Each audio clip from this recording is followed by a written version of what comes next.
wake up, I like to just sit here and stretch and listen to motivational speeches because, you know, like they say, the first few seconds of your morning are very, very crucial in it making up the rest of your day. I'm very particular about what I do with myself the first few minutes as I wake up. I don't really answer back calls. I don't get on my social media. I like to get into my body and command my mind. That's what I'm doing right now. So sit here with me. How long does it take for you to respond? I'm using a rock for my back back to your grind, to back massage to your dreams. my First you hit last time when you quit. When was the last time you believed in you? You believed in everybody else. You bled this long. You've cried this long. You have suffered this long. The moment that you accept the that you must recognize that there's a little bit more that has to be done.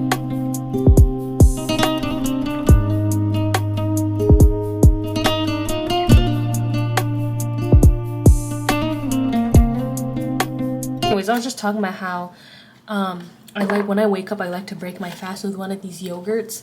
This yogurt is so fucking good, and it's so like thick in consistency. And I like to break my fast with one of these. In the morning, I love to coat my stomach with like ginger or turmeric or some sort of like probiotic. And the reason why I say that is because when you wake up, you know, and you're having breakfast, you're literally like, if you break that word down, it's break fast. And that's why for me, I'm very intentional about like what I eat before I go to sleep.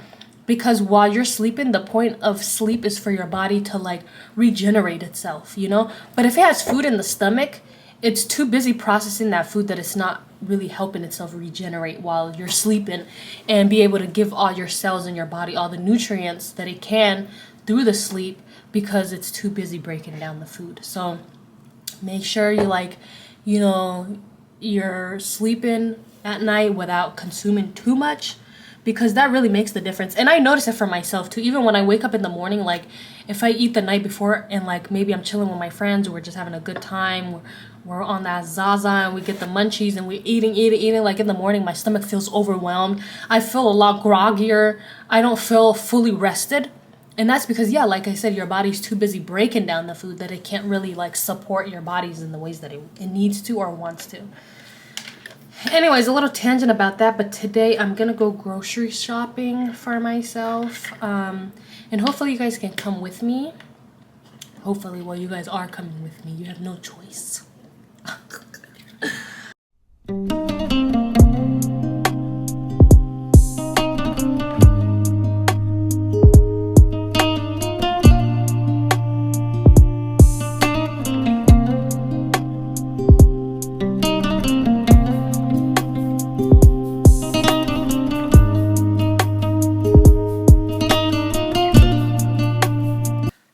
My workout for the day is done.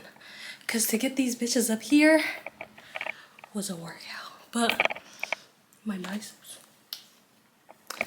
Anyways, I'm gonna go decompress and then I'll update you. Like I remember when I moved out of my mom's house, it took me a effing long time to like learn how to shop just for me.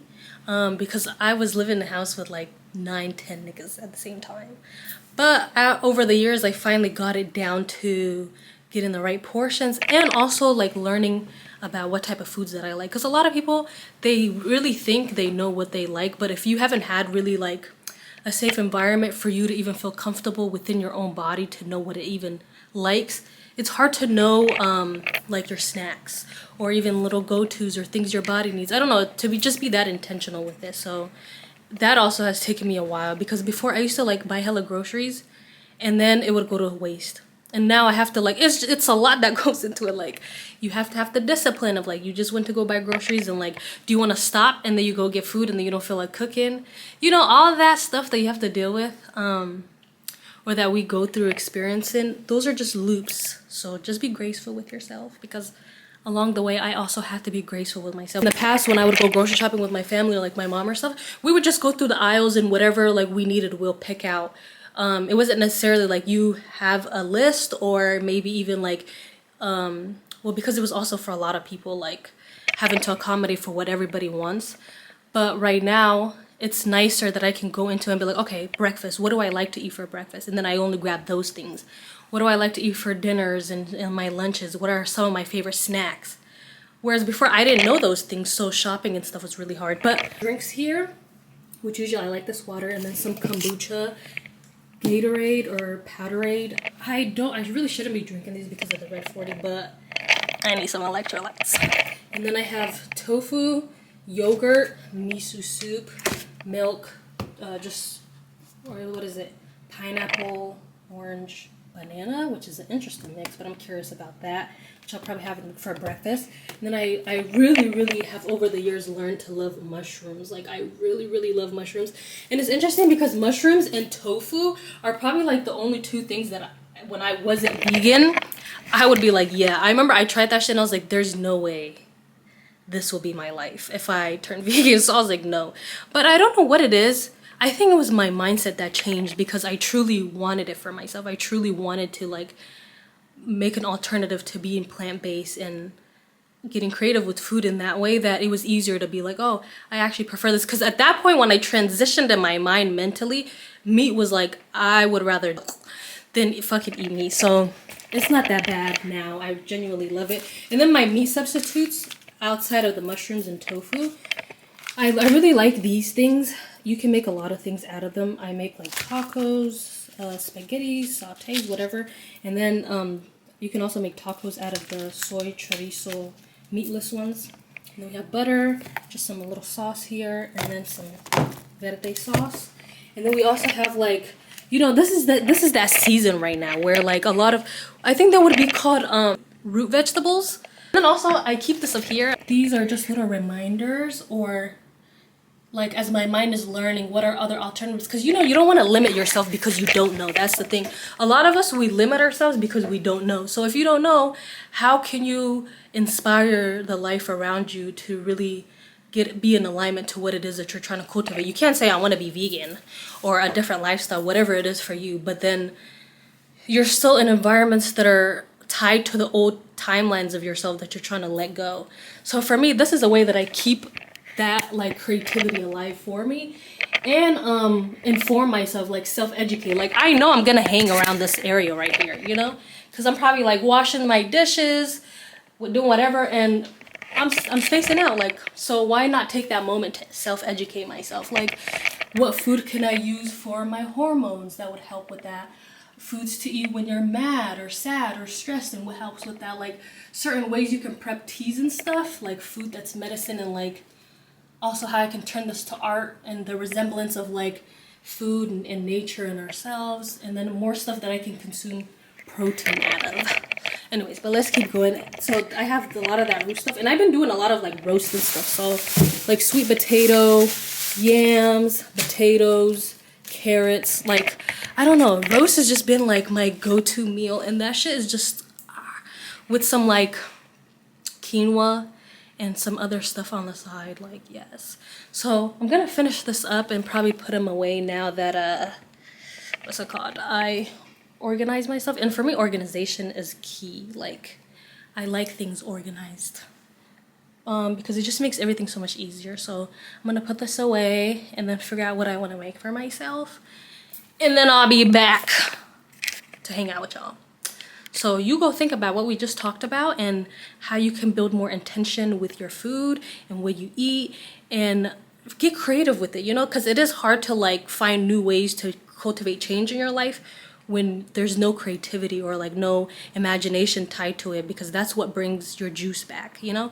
Even if whatever way you want to spice it up, like my kitchen has to be decorated a certain way, my pots have to be a certain color, you know. If that inspires you to be in the kitchen or cook for yourself or make more meals that you feel is nutritious, whatever that is for you, because I don't believe there's one option of like, this is what's healthy. Like, bro, fuck white supremacy and all that bullshit, but you get the gist. Anyways, toodles.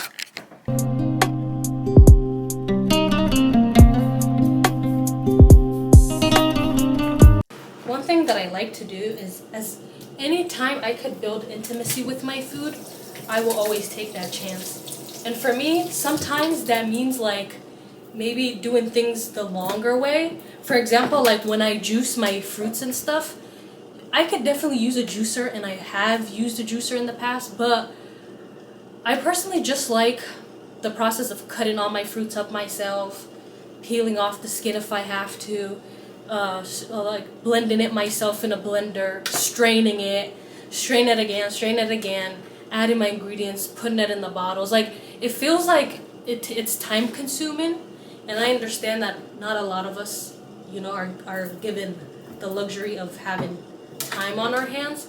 But if I can get those moments for myself, I would definitely do that. And I don't know, it's like I'm already building a relationship. To me, I'm like very intentional about everything that I do. But being able to interact with my food in this way allows me to already build intention with them. And also free them, because I be feeling bad for like fruits and stuff and vegetables and just anything that belongs in a grocery store, you know, because, you know, I have to take the barcodes off of them. I'm like, you know, you are a beautiful thing that was given to us by this earth. There's no price on you, and we're not gonna continue to do that because, you know, we live in capitalism. Like, the food is free too, you know, and I have to remind my food that, hey, you're also liberated when you're here, you know, so that we can consume nourishing foods within ourselves. So yeah, just something that I like to do and that I enjoy doing. And when I'm like washing my food and cleansing it, or like, you know, taking whatever's on the gunk from the store, building intention with it. Because, you know, I personally believe that when it comes to the concept of even like spirituality, anything that you do with like where there's clarity and also intentionality around it, that's a spiritual thing. Anything that we're doing with intention and love and care, that's a spiritual practice right there. So what a beautiful way to be able to harness that for yourself, I believe, into the food that you're consuming. And this is why, like, it's not just as simple as like, oh, I'm making a meal. Like, the love that I'm pouring into my food starts, if I wish it was, you know, when I put that seed on the ground, but if it means eating my food when I get to the groceries, then hey, that's the beginning of our journey with each other, and I'm gonna make sure you're filled with love the same way you take care of me. You know, it's a reciprocity process. What you give out, you give back. What you sow, you... Anyways, let me put this food away. The soup that I'm gonna make, I'm gonna use spinach and cabbage kind of soup with my rice on top. And I haven't really had like this kind of plant-based meat in a while, or plant-based alternative. I don't like the word meat, but I've been really eating a lot of tofu and mushrooms, so I can't wait to try some of this today. I'll be back, bitches. I'm probably gonna just come back when I have made the whole meal, and I'm just gonna go settle down after that, and then I'll talk to y'all later.